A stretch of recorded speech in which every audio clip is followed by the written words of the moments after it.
Our final speakers tonight have a remarkable story to tell about their daughter, Laura Wilcox. Amanda and Nick Wilcox also have a remarkable story to tell about their own lives that have been transformed by the transformation that Laura experienced when she came to an FCNL annual meeting 12 years ago. I'd like you to welcome Amanda and Nick Wilcox from California.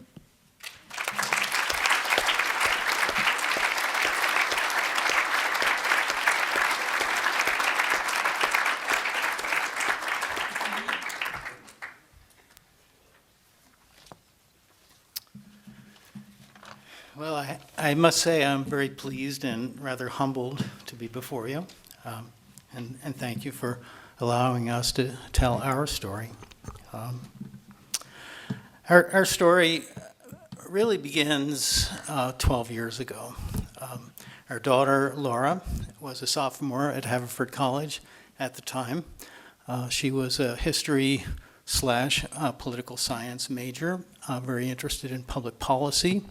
I think one of her professors encouraged her to come to FCNL annual meeting, which she did. And she was staying with my dear sister Karen, who's in the audience. And she told Karen while she was in the midst of annual meeting how much it meant to her and how she really, after graduation, planned to come to Washington and be an intern at FCNL. She was running for student body president, was very actively engaged in student politics. She wanted to make a difference in the world, and we believe truly that she would have made a difference in the world. When she was home on Christmas break, we sat down and we talked about her experience at FCNL annual meeting and how much it meant to her. It was a long Christmas break, about 3 weeks. Most of her other friends had gone back to college. She had an extra week. She had worked at the behavioral health clinic in our county, our rural county, the summer before, and had really enjoyed the people there. She was asked to come back and work for a week at the end of Christmas break, which she was more than happy to do. It was a rainy Wednesday. The woman who was the receptionist at Behavioral Health Clinic had a sick baby, and therefore Laura pitched in and was working that day as the receptionist. That day at 11:26 a.m., a client whom Laura knew to be potentially dangerous, and actually whom Laura knew to be in possession of a house full of weapons, came in for a scheduled appointment and drew a 9mm semi-automatic handgun and shot her at point-blank range twice in the heart. Continued shooting her after she had fallen to the ground. She died instantly, something which we are grateful for. He then went on to murder a caregiver in the mental health clinic. He left and went to a nearby restaurant, asked to see the manager, whom came to see him. He murdered the manager and then proceeded into the kitchen to murder the cook, who he believed was trying to poison him. He then went home and took a nap, and ultimately recognized that he had done something wrong, called his brother, who was a policeman, and said, "I think I have done something wrong." Well, indeed, 3 people were lying dead. And a world was shattered for many people, including us. I won't go into, much of the rest of the detail. People are interested in the detail. I will tell you that this man was severely mentally ill. He was diagnosed as a severe paranoid schizophrenic. It took several years for the justice system to work through the issues involved. He was ultimately declared fit to stand trial and found not guilty by reason of insanity, and is now in a mental health institution, which we believe is the correct place for him to be. He is extremely ill. it turns out that he is quite amenable to medication, and he takes his medication now, and he realizes and wakes up every day knowing that he killed 3 people, and it's a terrible, terrible fate. But when events such as this occur, you struggle and you try to understand what happened and why. And we certainly went through that. You go through a cascade of emotions. Seeing the film at the beginning of the session tonight, I think it's the first time I've really understood that I suffered from extreme PTSD, and I did. It's interesting to realize that now after all these years, but I did suffer from that.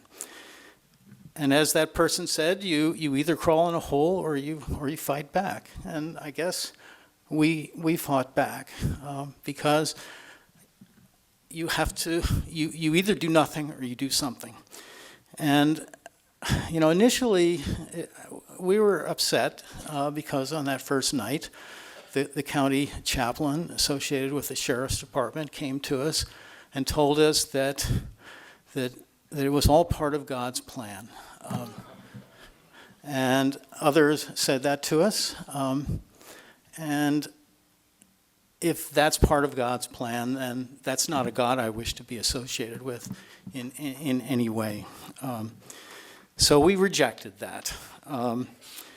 But we came to understand that what happened was really rooted in a failed mental health system. So that came to us rather early on. We were helped in that realization by my dear sister Karen, who, in her past had some experience with severe mental health issues, and she, in the week afterwards, did a lot of thinking. She was very politically connected in Washington and in Sacramento. She went and talked to a assemblywoman at the time who was a psychiatric nurse and heavily involved in mental health reform, and told Karen about a bill that she was working on. And Karen came to us and said, you can contact Helen Thompson, was the assemblywoman, and perhaps perhaps you can work on this bill that she's working on. It's up to you, but you can make a difference. And so we did become involved in mental health legislation. One thing led to another. I'm not, telling you anything. You're all experienced lobbyists now. We became lobbyists. We testified. We walked the halls. Did the whole thing. We didn't invent the legislation. It was legislation that had been in process for a number of years, sponsored by the National Alliance for the Mentally Ill. But ultimately, after 2 years of effort, a law was signed called Laura's Law, and Laura's Law is in effect today. Laura's Law provides for court orders for assisted outpatient treatment. And so it's a way of getting people who are persistently and severely mentally ill to get help that they might not otherwise be getting. We were heavily opposed in this process. Interestingly, the ACLU and the Friends did not support what we were doing, but we were able to work with those groups, particularly the Friends, and work out compromises. And when the bill was ultimately passed, it had a number of protections for civil rights, and we feel it is a good thing. Of course, the point that we always try to make to the legislature is that civil rights are relative.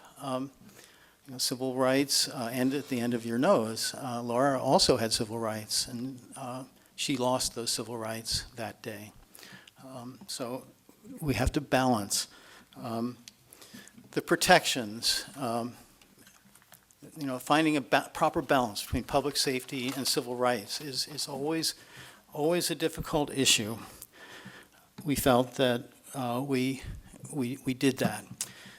So Laura's Law was passed, and as Senator Lugar alluded to the other night, that passing legislation is often the easy part.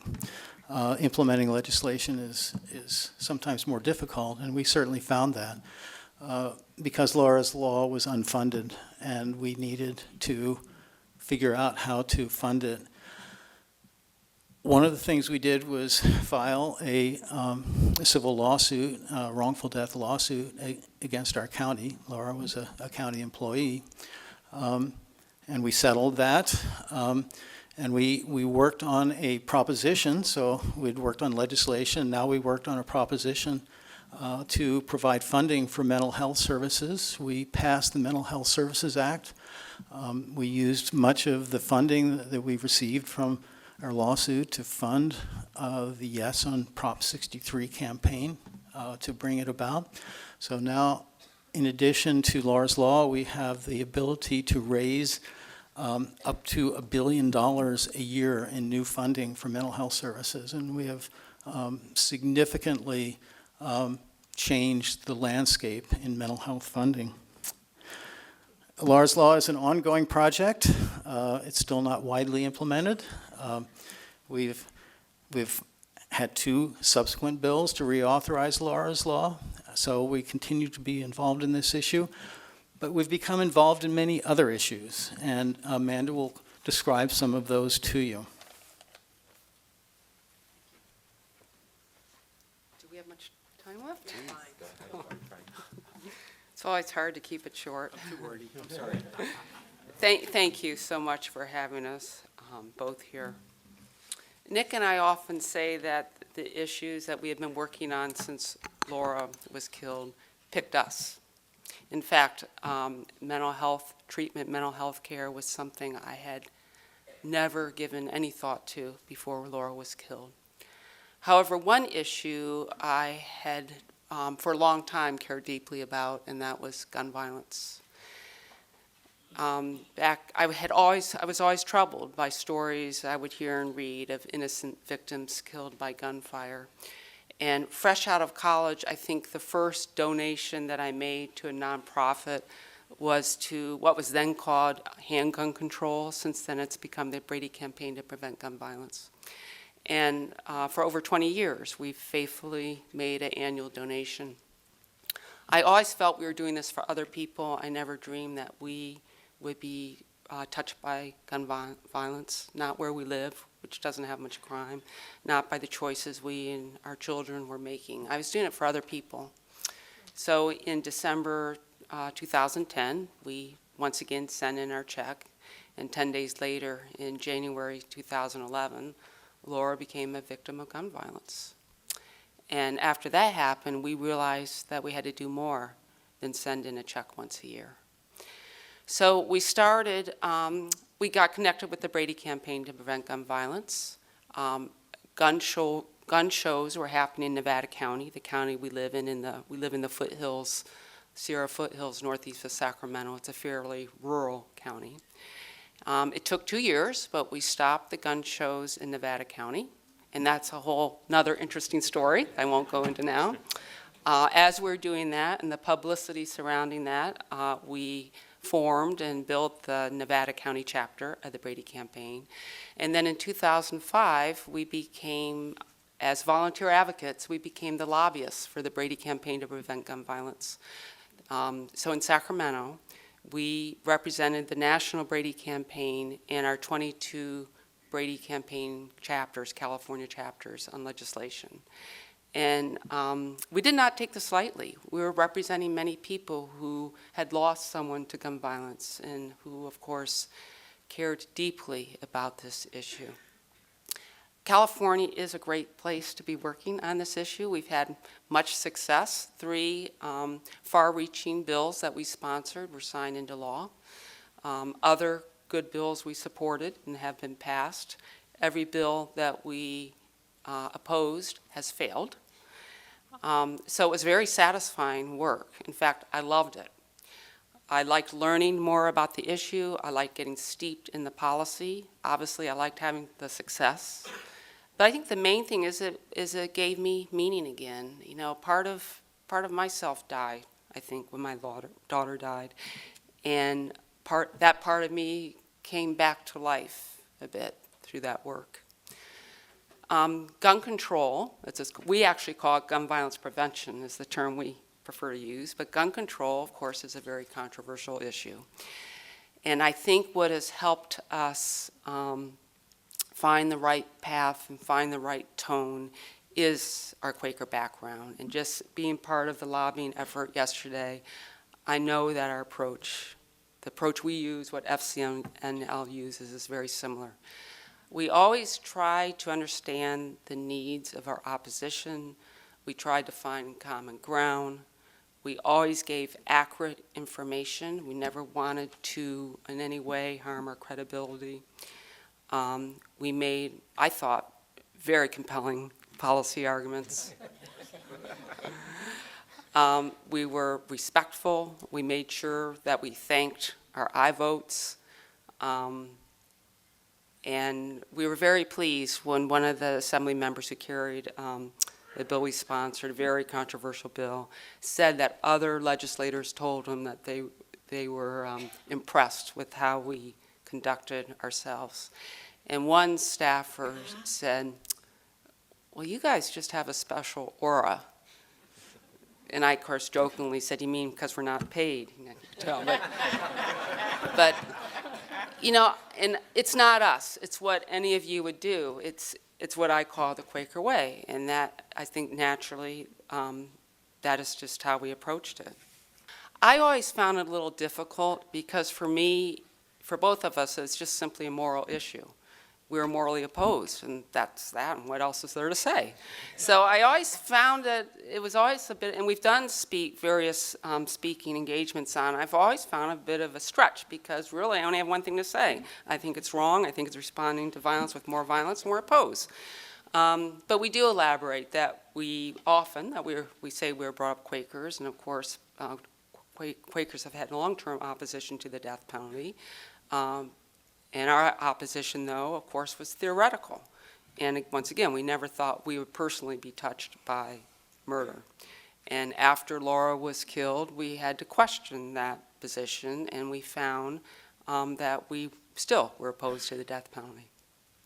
I became involved in a proposition this fall that helped me finally find my voice on the issue. Proposition 34 was on the ballot this fall. It was an initiative to replace the death penalty in California with life without parole.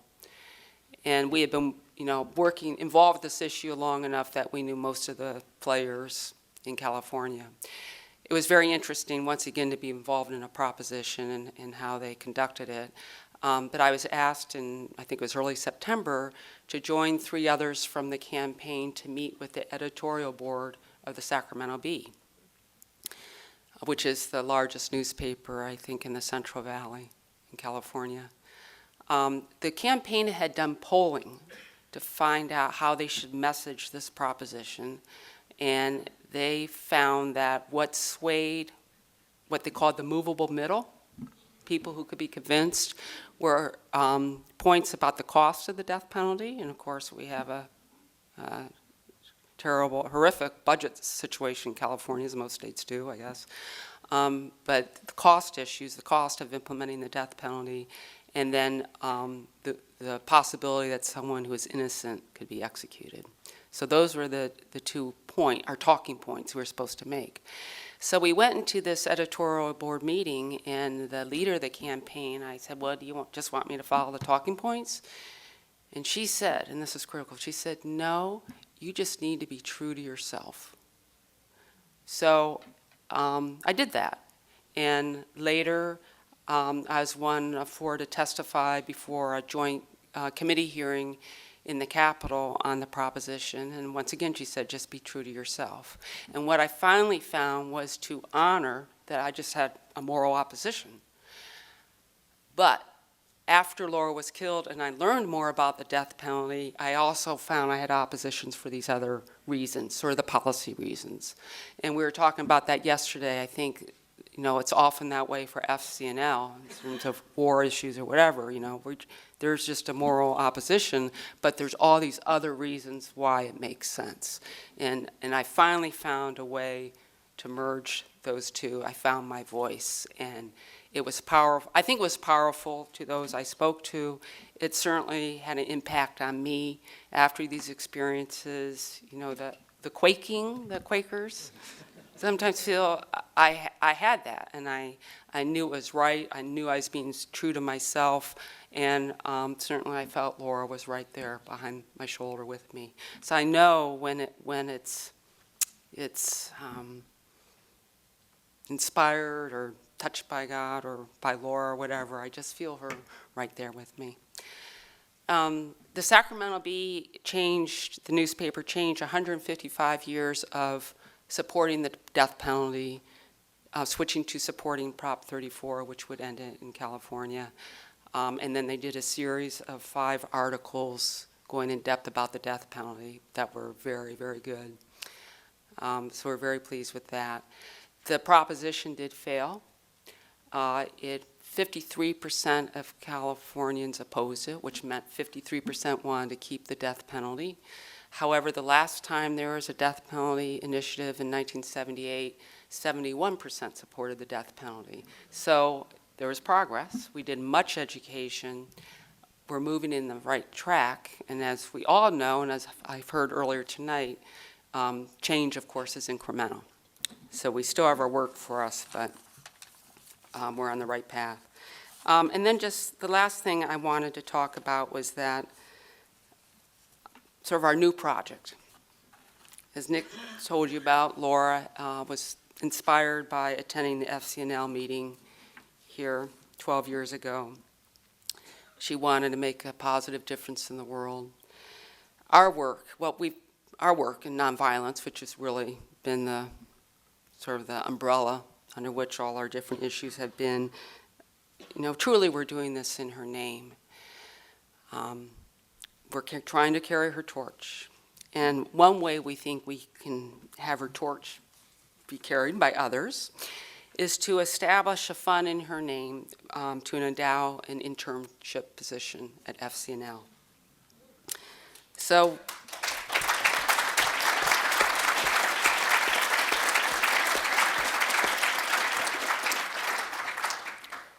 this is a stretch for us. We have learned we're not fundraisers. I'd much rather be in an office making my policy points.